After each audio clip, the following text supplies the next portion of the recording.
أعوذ بالله من الشيطان الرجيم.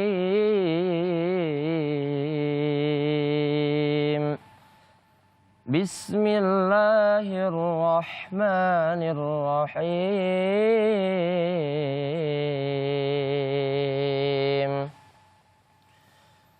شهد الله أنه لا إله إلا هو والملائكة وأولو العلم قائما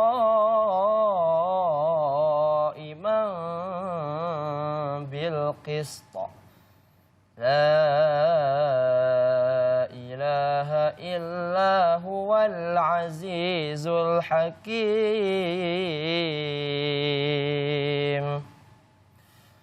إن الدين عند الله الإسلام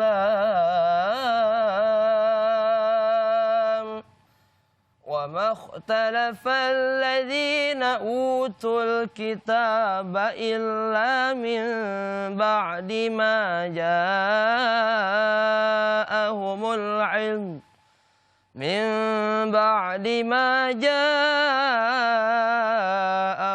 العلم بغيا بينهم ومن يكفر بآيات الله فإن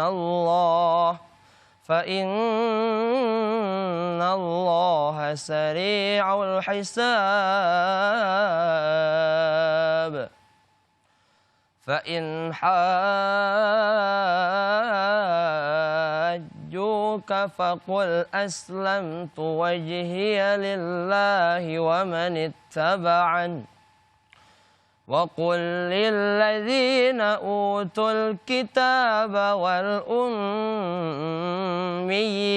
أأسلمتم فإن أسلموا فقد اهتدوا وإن تولوا فإنما عليك البلاغ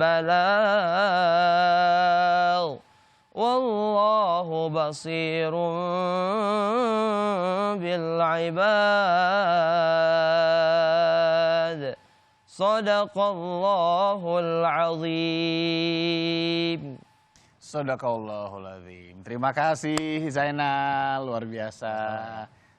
Jadi saudara pemirsa Kompas TV, hari ini kita kedatangan teman-teman dari pesantren Samaan ya? Iya. Tunanetra Samaan dari Bandung, Jawa Barat, Darus Sudur itu nama masjidnya di sana. Ya. Nah, senang sekali tadi Zainal Arifin sudah membacakan lantunan ayat suci Al-Quran, salah satu ayat suci Al-Quran. Surat apa ya Zainal? Tadi yang dibaca surah Al Imran ayat 18 sampai 20. 18 sampai 20. Terima kasih. Kemudian di sampingnya ini ada Rifki. Rifki, sehat ya? Ya, alhamdulillah. Alhamdulillah. Nah, di samping saya ini ada pembimbingnya lah ya, begitu ya. Allah. Insya Allah ada Pak Solehuddin dari pesantren Tunanetra Samaan Darus Sudur. Darus Sudur. Terima kasih sudah pada hadir di Sapa Indonesia Air Pekan. Berarti jauh-jauh dari Bandung ke Jakarta nih ya. Berangkat kapan tadi Pak Soleh? Berangkat jam 3:30 tadi ya. 4 tadi. Lancar ya perjalanan? Alhamdulillah lancar. Alhamdulillah. Lancar. Biasanya kalau menuju Jakarta masih lancar. Kalau betul. Jakarta keluar daerah Nah, itu kebalikannya ya. Tapi nanti saya doakan semoga kembali ke Bandung nggak macet. Amin, amin. Lancar. Harus pinter-pinter milih jam. Soalnya kan udah masuk juga nih kan. Iya. Hari menjelang Lebaran ya. Harus mudik biasanya. Iya, udah harus mudik, pas banget. Orang-orang pada ke Jawa Barat, Pak Solehuddin di sini ya. Sama Rifki sama Zainal. Oke, Pak Soleh, jadi mungkin bisa dijelaskan lebih rinci sedikit mungkin ya terkait dengan penggunaan Al-Quran, huruf Braille ini, kemudian juga dari pesantren Samaan itu sendiri secara garis besar sudah berdiri sejak kapan misalnya? Ya, terima kasih. Bismillahirrahmanirrahim. Untuk Al-Quran Braille ini memang adalah salah satu atau panduan lah gitu ya bagi kami para teman-teman tunanetra di seluruh Indonesia. Karena dengan huruf Braille ini, dengan Al-Quran Braille ini ya kami bisa mengenal kalam-kalam Allah, bisa mengenal ayat-ayat Allah yang dituliskan dalam Al-Quran. Nah terkait di pesantren Samaan, alhamdulillah pesantren Samaan ini sudah berdiri sejak tahun 2018. Oh 2018. Iya, yang sebelumnya sebenarnya berdiri lebih dahulu yayasannya dulu. Yayasannya namanya Yayasan Samaan Netra Mulia Berkah, itu berdiri tahun 2014. Nah kemudian awal pergerakannya kami ini belum punya tempat, belum punya pesantren waktu itu, tapi kami menyelenggarakan kayak pelatihan-pelatihan untuk Al-Quran gitu ya, baca tulis Quran Braille, kemudian pelatihan-pelatihan bahasa Arab, dan juga kami sempat memberikan fasilitas kuliah gratis ya bagi teman-teman tunanetra disupport oleh lembaga lain juga. Jadi Yayasan Samaan ini sempat memberikan kuliah gratis lah gitu ya. Namun karena para pendirinya ini namanya Ustadz Ridwan Effendi dan Pak Dani Nur Rahman, itu pendiri pesantren kami. Nah beliau berdua ini punya keinginan Samaan ini bisa lebih manfaatnya lebih luas lagi, lebih banyak lagi, sehingga 2018 alhamdulillah ada salah satu muhsinin yang membangunkan masjid dan tempat asrama gitu ya. Muhsinin apa? Donatur ya? Ada salah satu donatur yang membangun masjid dan asramanya juga disediakan, sehingga mulailah 2018 kami menerima para santri tunanetra dari berbagai wilayah di Indonesia. Tidak hanya dari Jawa Barat aja, iya. Ada dari Jawa Tengah, Jawa Timur, dari Banten, bahkan terjauh dari Aceh ada. Nah, gitu. Oke. Tapi kalau untuk lokasi pesantren Samaan ini untuk teman-teman tunanetra yang di bawah yayasan gitu, udah ada di mana aja di Indonesia? Sementara memang kita baru terpusat di Bandung, baru satu gitu. Insya Allah mohon doanya saja dari pemirsa dan semuanya juga, mudah-mudahan ke depan bisa di setiap kota ada lah gitu ya. Soalnya Bandungnya di mananya? Pesantrennya di Jalan Pasir Honje nomor 130, Kampung Sekegawir, Desa Cimenyan, Kabupaten Bandung. Jadi itu masuknya Bandung Timur lah ya, dari Terminal Cicahem ke atas. Gitu. Dari Terminal Cicahem nggak jauh lah ya? Ya nggak jauh. Nggak jauh ya? Soalnya Anda dulu kan di Bandung juga. Di Bandung dulu. Oh gitu ya? Tapi belum pernah ke tempat ya. Pak Salahuddin ya? Kalau ke Kabupaten Bandung memang jarang, tapi kalau naik ke Terminal Cicahem itu sering sih. Sering ya?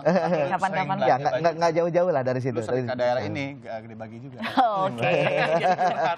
Oke, kalau di sini Samaan berapa umur minimalnya ketika misalkan ada yang nanti mau masuk atau berniat memasukkan santri baru gitu? Sebenarnya secara regulernya kita menerima usia itu dari 15 tahun sampai 35 tahun. Karena kenapa? Karena usia-usia segitu kami anggap sedang produktif dan juga sudah mandiri gitu ya. Karena kan kalau teman-teman tunanetra misalkan apalagi yang masih kecil itu butuh penanganan yang pendampingan khusus. Iya, pendampingan yang lebih gitu ya. Ekstra gitu ya. Nah, sementara kan di pesantren kami basicnya fokusnya kepada hafalan Quran sebenarnya, tapi yang para santri yang datang yang belum bisa membaca Al-Quran Braille, kita berikan juga ilmunya, gitu kan, ilmu untuk belajar Al-Quran gitu. Oke. Sudah ada berapa santri yang bergabung? Alhamdulillah kalau untuk angkatan sekarang ada 27 santri untuk putra-putri. Paling baru nih ya? Angkatan yang paling baru, betul. Angkatan yang paling baru. Ada 27 santri yang tadi saya sebutkan dari berbagai wilayah gitu, tidak hanya dari Jawa Barat saja gitu. Oke. Kalau ya kita tahu ya bahwa antusiasnya banyak sekali bahkan terjauh dari Aceh. Nah, betul. kalau respon masyarakat di sekitaran pesantren seperti apa Pak dengan adanya pesantren ini? Apakah memang dari mereka mungkin ada yang punya niat besar sebagai donatur istilahnya begitu ya, untuk kemudian mendirikan di tempat lainnya gitu, siapa tahu, karena kan banyak ini kebutuhan yang bagus sekali. Betul Mbak. Jadi alhamdulillah sejauh ini respon masyarakat sekitar pesantren kami sangat positif dan sangat support sekali mendukung, bahkan di setiap kegiatan, setiap event kami juga bergabung dengan warga sekitar gitu. Jadi masjid juga terasa lebih makmur lagi dengan adanya para santri tunanetra dan bergabung dengan warga sekitar gitu, kayak sholat berjamaah 5 waktu, murojaah, kegiatan-kegiatan pengajian, itu kita bergabung dengan warga. Kehidupan sosialnya jadi lebih luas lagi ya, terutama untuk karena memang kita juga punya 5 program pesantren unggulan gitu ya. Di antaranya salah satunya kita ingin menjadi sebuah pesantren inklusif. Jadi kita tidak hanya menutup diri untuk tunanetra saja, tapi bagaimana para santri kami juga bisa bergaul, bermasyarakat gitu dengan lingkungan sekitar khususnya, karena nanti juga mereka kan akan terjun di Akan masyarakat kembali juga. lagi ke Akan masyarakat. kembali lagi ke Dan alhamdulillah itu juga sudah terjadi sekarang. Alhamdulillah, alhamdulillah. Kan dari 2018 ya itu udah ada beberapa alumni istilahnya yang sudah selesai di pondok. Mereka ada yang kembali ke daerahnya, kemudian mengajarkan lagi Al-Quran Braille. Ada juga yang lanjut ke pesantren lain, ya lanjut pendidikan. Ada juga yang memang menikah gitu. Artinya kembali kepada masyarakat dengan potensinya masing-masing. Masya Allah. Oke, saya mau ngajak ngobrol Zainal. Zainal umur berapa sekarang? Sekarang masih muda, 20 Mas. Masih muda. Ya, nggak jauh. Masih muda ya? Ada nggak jauh. Kalau sama Valen agak jauh berarti. Enggak dong, selisih 5 bulanan lah gitu ya. Saudara, Zainal ini saya kenalkan sedikit. Ini adalah juara lomba nasional Tahfidz Quran. tahfidz Quran. Ah. Nah, Zainal bisa diceritain nggak waktu itu pas awal mulanya gimana? Kok bisa tiba-tiba ikut lomba? Kapan sih tuh lombanya? Yang terakhir itu di tahun ini. Oh, di tahun ini? Ya, Itu yang menang? itu yang alhamdulillah kemarin mendapatkan predikat juara 2. Oh, alhamdulillah. Alhamdulillah. Kapan itu? Ramadan ini. Oke. Oh, baru berarti ya? Ya, beberapa Gimana pengalamannya minggu. yang dirasain sampai akhirnya bisa juara 2? Yang pertama sih butuh mental ya yang diperlukan ketika pas perlombaan, karena emang jujur pertama kali juga gitu kan di tingkat nasional gitu. Nah yang kedua emang butuh keberanian sih, ya keberanian dan perasaannya emang awalnya emang deg-degan gitu Pak. Ya deg-degan ketika emang tampil itu kan suka ada ya grogi gitu kan. Tapi alhamdulillah ketika beres tampil lega gitu. Apalagi diumumin juara 2 Iya, ya. apalagi juara 2. Alhamdulillah. Kemarin untuk peserta lainnya itu juga semuanya tunanetra atau seperti apa? Untuk ya kemarin semuanya tunanetra yang lain juga. Oke, luar Oke, biasa. nanti kita dalamin lagi ya. Ini Gimana menarik cara khusus belajarnya, khusus gitu-gitu lombanya ya. juga nih terlebih. Nah, kita lanjut lagi Zainal ya. Jadi saudara jangan kemana-mana, kita masih akan ngobrol-ngobrol lagi. Tetap di Sapa Indonesia Akhir Pekan. Oke, masih di Saudara, Sapa masih Indonesia di Sapa Akhir Pekan. Indonesia Akhir Pekan. Bisa bareng kita. Masih di Sapa Indonesia Akhir Pekan dan masih bersama kami berdua di sini selain ada Yanda dan Valen, ini juga ada teman-teman dari pesantren tunanetra Samaan Darussudur, Iya. Bandung, Jawa Barat.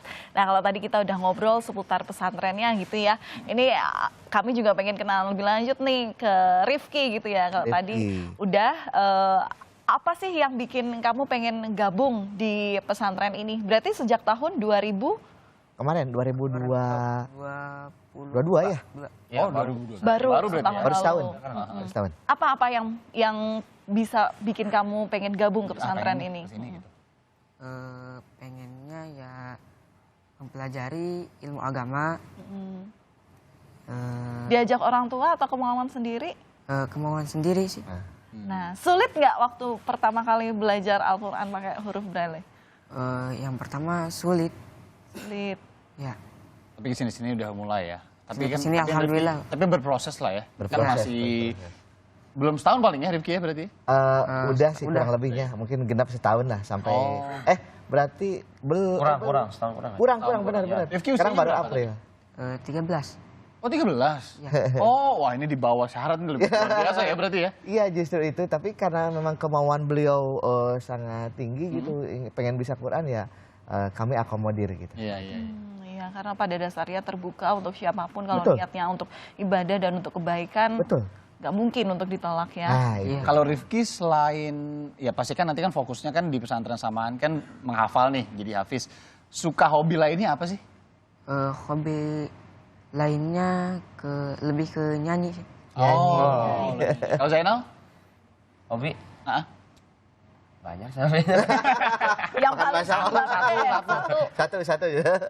Ya paling selain di kayak dengan merata gitu kan. Paling kalau jenuh ya dari kayak salawat gitu kan. Oh. Nah gitu-gitu. Karena kan emang di pondok juga ada seninya juga. Iya. Nah gitu, mempelajari apa seni hadrohnya juga. Ada ya tim hadroh gitu. Oh, sebentar. Berarti kalau dipahami di pondok tuh nggak cuman menghafal ya? Enggak, Iya. enggak. betul. Ada aktivitas lainnya yang Ada juga aktivitas menunjang personal masing-masing ya? Betul, Mas Roy? iya betul. Jadi di pondok pesantren kami ini ada 2 kelas, namanya pertama kelas mubaligin, yang kedua kelas takhosus. Nah kalau kelas takhosus memang 95% kegiatannya menghafal Quran. Oke. Karena memang itu kan tujuan Betul, grafisnya kan? betul. Nah ini diperuntukkan untuk teman-teman yang sudah mahir membaca Quran gitu kan, yang sudah lancar lah gitu paling tidak seperti itu. Nah satu lagi kelas mubaligin namanya. Mubaligin. Mubaligin ini diperuntukkan untuk teman-teman yang nanti ke public speaking lah, untuk dakwah gitu ya, Ya. untuk jadi pidato atau khutbah atau yang lainnya gitu. Nah ini selain target menghafal Quran juga dibekali ilmu-ilmu keislaman yang lainnya, bahkan sampai ke ilmu vokasional ya, keterampilan seperti itu. Ada juga pembelajaran IT, ada juga pembelajaran pijat, terapis seperti itu, Ya. itu ada. Oh, oke. Nah, kalau untuk mengakomodir hobi-hobi teman-teman yang lain, misalkan kayak Rifki gitu, di usia 13 kan hobi-hobi nyanyi. Nah tapi kan itu kita punya program ekstrakurikuler namanya unit kegiatan santri UKS. Nah di situ ada juga ya? tempatnya, wadahnya Oh, luar ya. biasa. Sama Setiap kayak hari, sekolah normal setiap ya? akhir pekan itu ada jadwalnya. Setiap akhir pekan ya? Ya Sabtu Ahad itu ada. Oh, berarti nggak ikut Rifki hari ini. Lagi ke Jakarta Nggak dulu. apa-apa gitu deh sekali-kali gitu ya. Nah, Pak, saya penasaran sebenarnya seperti apa sih belajar Al-Quran dengan huruf Braille. Kalau misalnya biasa, itu kan saya udah tahu tuh huruf Braille Ya. kayak ya memang ada titik-titiknya. Kalau huruf A itu Ya. berarti titiknya berapa gitu. Ya, betul. Nah, ini kalau untuk Al-Quran sendiri yang dibraillekan, Ya. itu memang seperti Dari- apa Dari bentuknya? kitab suci kemudian di Braille kan. Apa, Jadi pada prinsipnya sama seperti huruf Braille Latin. Ya. Karena huruf Braille itu kan cuma 6 titik ya, 6 titik simbol yang berderet dari atas ke bawah gitu, kiri kanan. Jadi kayak 1, 2, 3 itu sebelah kanan, 4, 5, 6 itu sebelah kiri. Nah kayak gitu. Nah nanti yang muncul misalkan huruf alif itu titik berapa? Titik 1. Huruf alif titik berapa Ki? 1, Nah huruf ba titik berapa Ki? 1, 2, 1, 2. Huruf ta titik berapa Ki? 2, 3, 4, 5. 2, 3, 4, 5. Nah kayak gitu. Jadi nanti yang muncul yang titik berapa aja. Jadi kayak sama awalnya kita dikasih untuk menghafal dulu huruf hijaiyah. Iya. Alif, ba, ta, sajim sampai ya gitu ya. Nah itu dulu ya. udah itu dulu dasarnya. Kemudian nanti lanjut ke tanda baris atau tanda baca gitu ya. Kayak alif, ya, wawu, fathah, kasroh, doma Iya. seperti itu ya. Jadi pada prinsipnya huruf Braille itu simbol, kode-kode tertentu yang membedakan itu rangkaiannya saja. Oh. Ya. Jadi misalnya kayak di Latin huruf A di Arabnya dia jadi huruf alif. Di Latin huruf B di Arabnya dia jadi huruf ba. Di Latin huruf T di Arabnya jadi ta gitu. Nah, untuk Oh, kolkolahnya gitu-gitu gimana tuh, Pak? Nah untuk kolkolnya berarti itu udah masuk lagi ke ilmu tajwid. Oh. Sama misalkan kolkolah kan hurufnya ada berapa? Ada 5. Sama seperti yang biasa hurufnya apa aja misalnya kof, to, ba, jim, dal. Lafalnya gimana ketika kof sukun atau mati bunyinya mantul. Sama itunya mah itu masuk ke ilmu tajwid berarti udah bukan lagi ke Oh, itu khusus ada Quran kelasnya Braille. lagi ya? Ada ilmunya Oh, lagi. baik. Tapi sama dengan yang melihat pada prinsipnya. Ya. Bedanya ya kita mau pakai Quran Braille gitu. Kalau yang melihat ya Quran yang biasa. Cuman yang membedakan mungkin lebih kepada metodenya ya. Kalau misalkan Quran yang biasa itu kan ada metode warna misalnya ya. Idgham mungkin warnanya apa, ikhfa warnanya apa, iklab dikasih warna apa gitu ya. Untuk memudahkan. Nah kalau di kita di Braille ya mau nggak mau harus menghafal semuanya. Iya, Nah nggak pakai warna juga nggak ngaruh. Iya. gitu kan. Iya, kemarin juga Luar untuk biasa ya. menghafalkan Al-Quran ada metode lain, itu metode gerakan. Oh iya, Iya. kemarin sempat ada tuh metode sempat ada. gerakan. Nah metode itu gerakan. bisa bagi yang melihat gitu kan. Kalau bagi teman-teman kamu yang disabilitas yang misalkan yang tunarungu itu ada juga dengan isyarat ya itu ikronya, Qurannya dengan Quran isyarat itu ada juga. Sekarang alhamdulillah sudah ada termasuk yang kami kan pesantren Saman ini ikut aktif juga di pentasihan Al-Quran ya di Lajnah. Nah itu alhamdulillah pembina kami Ustadz Dr. Ridwan Effendi salah satu pentasih Al-Quran Braille yang menciptakan juga ikro lah atau panduan gitu ya, panduan membaca Al-Quran Braille untuk melengkapi yang di Lajnah itu melengkapi dari lembaga-lembaga yang lain juga gitu. Ya, ya. Alhamdulillah. Nah Pak Soleh, kalau metode pengajarannya mungkin boleh nggak sih kita belajar sedikit gitu? Mungkin Pak Soleh ngajarin Rifki, itu seperti apa sih metode pengajarannya? Nah, kita biasanya sistemnya di dikte atau imla lah gitu ya. Oh, Isinya. iya. Jadi misalkan kita membuat kalimah atau kata bismillah. Nah, bismillah ini Ki gimana aja penulisannya Ki? Ba kasro, Bakasro, terus sin, sin dom sin sukun, sukun, ya terus mim, mim mim kasro, kasro lagi. Jadi bismi. Bismi. Nah, Ya. kemudian misalnya Allahi ini alif, lam, Lam, syiddah, terus syiddah, lam, lam, fathah fathah. hisbaiyah, ha besar, kasro. Nah, Allahi kalau digabungkan menjadi bismillahi. Nah, Oh. seperti itu kurang lebih. Nah, ini buku panduannya. Ini disebutnya metode Rabas. Rabas ini kepanjangan dari Ridwan Arab Braille Samaan. Oh, jadi coba dari- mungkin bisa saya pegang Boleh? Mangga? dulu. Jadi dari dikte menghafal, nanti baru masuk ke huruf braille-nya. Betul, betul. Jadi awalnya gitu kita si anak ini atau santri ini berikan dulu pemahaman tentang huruf braille, nanti kita pegangkan yang disebut titik 1 itu ini, Ya. 1, 2 itu ini. Jadi gitu. sebelum memegang, jadi sudah ada bayangan terlebih dahulu ya? Udah ada bayangan Akan terlebih dahulu. memudahkan ya? Oh iya. Jadi kalau Al-Quran biasa kan bacanya dari kanan, Kanan ke ke kiri. kiri. Nah, ini kalau gimana ini nih? Dari kiri ke kanan. Oh, tetap biasa ya. Ya, Oke. tetap kayak Dari huruf biasa gitu. Karena kalau braille itu yang dibalik itu nulis. Kalau nulis dia secara manual ya dari kanan ke kiri. Kalau baca dibalik dari kiri ke kanan. Oh, oke. Kayak gitu. Kalau braille. Luar biasa. Oke.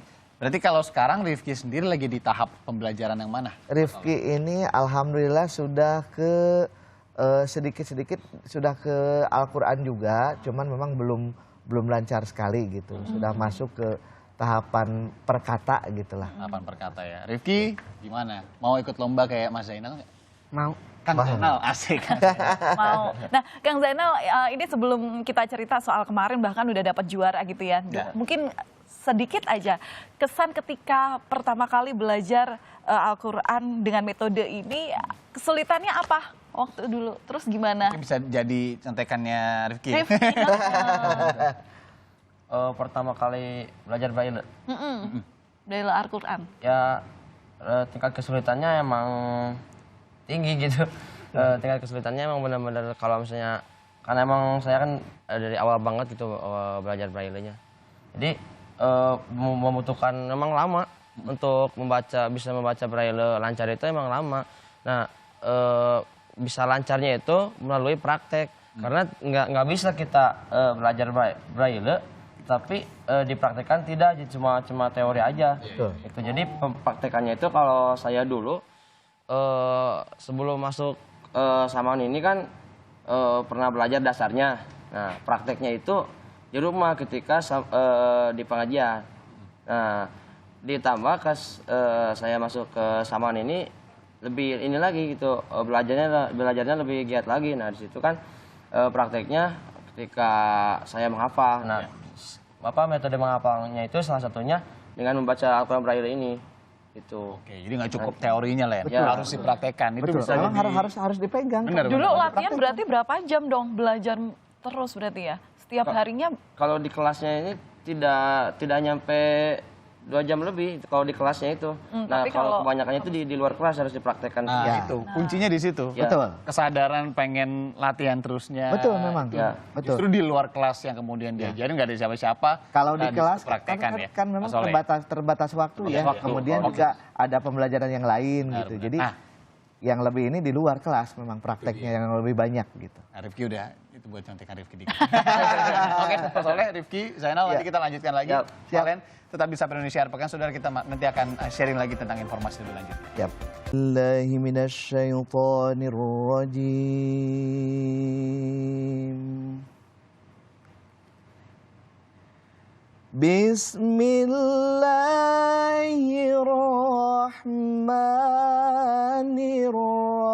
Bismillahirrahmanirrahim. شهر رمضان الذي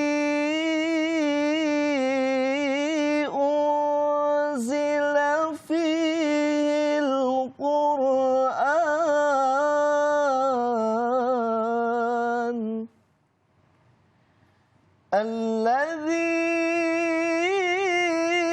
أنزل فيه القرآن هدى للناس وبينات من الهدى والفرقان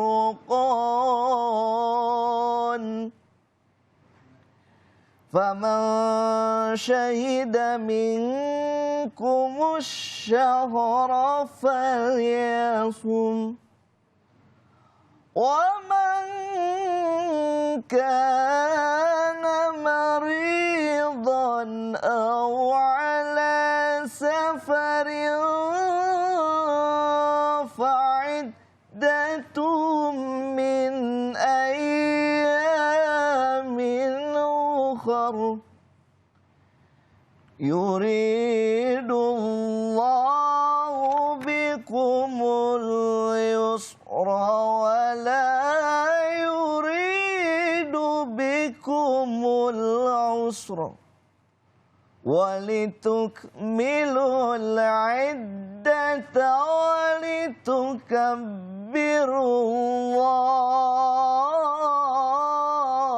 الله ولتكبروا الله على ما هداكم ولعلكم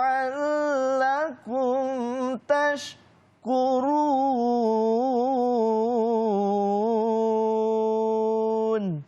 صدق الله العظيم. Sadaqallahul azim. Luar biasa Pak Soleh. Alhamdulillah. Merinding saya, Pak. Atur nuhun pisan. Aduh. Sama-sama Kang, sama-sama. Luar biasa ya. Privilege buat saya bisa mendengarkan langsung Pak Soleh di sini. Kemudian tadi Mas Zainal juga membaca Al-Quran, luar biasa sekali. Pak, ini kan kalau kita lihat lagi, sorry tadi surat apa Pak? Al-Baqarah ayat 185. Pasti ada terkait Ramadannya juga ya? Iya, betul. Kedengeran dikit tadi. Pak Soleh, berarti kalau Al-Quran kayak saya ambil satu ini ada yang khusus juz 14 ya. Jadi segini itu belum pasti 30 juz ya? Belum, Ini belum. Jadi biasanya bisa dilihatin ke layar Pak Soleh. Ya, betul, belum. Nah, ini beberapa varian Al-Quran Braille. Ini ada yang satu buku 3 juz, ada yang satu buku 1 juz. Gitu Ini ya. cuma 1 juz ada yang dengan dibayar, terjemahannya, ada yang tanpa terjemahannya. Memang variannya macam-macam. Cuman rata-rata biasanya satu buku itu ketebalannya segini dan untuk 1 juz, tapi plus terjemah. Gitu. Oh. Biasanya yang umumnya. Yang Pak Soleh baca ini nggak ada terjemahannya. Nggak ada. Makanya dia bisa cukup 3 ya? Nah gitu, Oh. bisa cukup 3. Oke. Gitu. Pak, kalau banyak ya memang ini pertanyaan. waktunya terbatas sekali, tapi kita berharap bisa ngobrol di lain waktu. Insya Tapi Allah. kalau misalnya nih ada pemirsa Sapa Indonesia Akhir Pekan yang pengen tahu tentang pesantren Sama'a ini seperti apa info nanya lanjutnya? misalnya. Iya, jadi pesantren kami ini memang diperuntukkan khusus untuk teman-teman tunanetra. Kami basicnya hafalan Quran, tahfidz Quran, tapi pembelajaran Al-Quran Braille juga memang itu program utama kami. Ada 5 program unggulan di pesantren kami. Yang pertama menjadi pesantren yang mandiri. Nah, bagaimana para santri kami dididik mandiri, biarpun tunanetra harus segala bisa mandiri. Betul. Yang kedua pesantren sehat. Nah, ini dari pola makan, pola tidur, bagaimana para santri kami juga bisa sehat. Yang ketiga pesantren IT, pembelajaran IT kami berikan juga untuk menunjang tahfidz Quran. Jadi mereka bisa hafal Quran, bisa melek IT juga. Yang keempat ada pesantren inklusif tadi ya. Jadi kami berbaur Gabung dengan lagi. masyarakat ya. Ya, dan yang kelima pesantren apa nah? Bahasa. Bahasa. Jadi ada pembelajaran bahasa Arab dan bahasa Inggris yang lagi yang kami kembangkan. Oke, itu tadi ya. Ya. Nah, bagi para pemirsa yang ingin lebih jauh bertanya tentang pesantren kami, yang ingin mendaftarkan siswa tunanetranya, misalnya tetangganya, saudaranya, ataupun juga yang ingin berkenalan lebih jauh lah ya dengan pesantren Sam'an, bisa menghubungi nomor kontak yang tertera di layar. Ya. Oke. Boleh. Ya, sudah dicantumkan lengkap di situ. Ya. Nanti akan langsung dijawab Nah, pertanyaan semuanya sama Pak Solehudin dan Insya Allah. timnya ya. Insya Allah, betul. Oke, kalau gitu hatur nuhun pisan Zainal, Sama-sama. Rifki, Sama-sama. Pak Soleh. Amin. Oh, kan udah sibuk tuh udah diteleponin. Iya, banyak yang pengen tahu. Terima kasih ya sudah lewat di sini. Anda juga mungkin punya rekanan atau kenalan, tunanetra, teman-teman disabilitas lain. Intinya Betul. juga salah satunya adalah tetap semangat ya untuk Insya Allah. kemudian menyampaikan. Kita saling memotivasi Saling gitu ya. memotivasi. Dan tadi yang poin nomor 4 dari pesantren Sanam, jangan lupa juga bahwa inklusivitas itu penting. Betul. Apalagi kemudian bisa berbaur kembali ke masyarakat. Insya Allah. Yang memang sudah dijalankan juga. Jadi harapan kami ke depan juga sih Silakan. pesantren Samaan ini bisa menampung jumlah santri yang lebih banyak lagi. Lebih banyak Amin. Biar kebermanfaatannya juga bisa dirasakan lagi oleh lebih banyak lagi teman-teman tunanetra gitu ya. Karena kalau sekarang memang masih sempit ya tempatnya Iya. terbatas. Dan untuk solusinya memang kami juga punya santri online. Oke, santri jadi bisa online. lebih Nanti luas bisa lagi jadi- tempat belajarnya Iya ya. betul. Jadi Ya, yang baik. belum tertampung di pondok bisa daftar ke online. Oke. Gitu. Siap. Oke, sekali lagi. Hatur nuhun Pak Soleh. Sama-sama.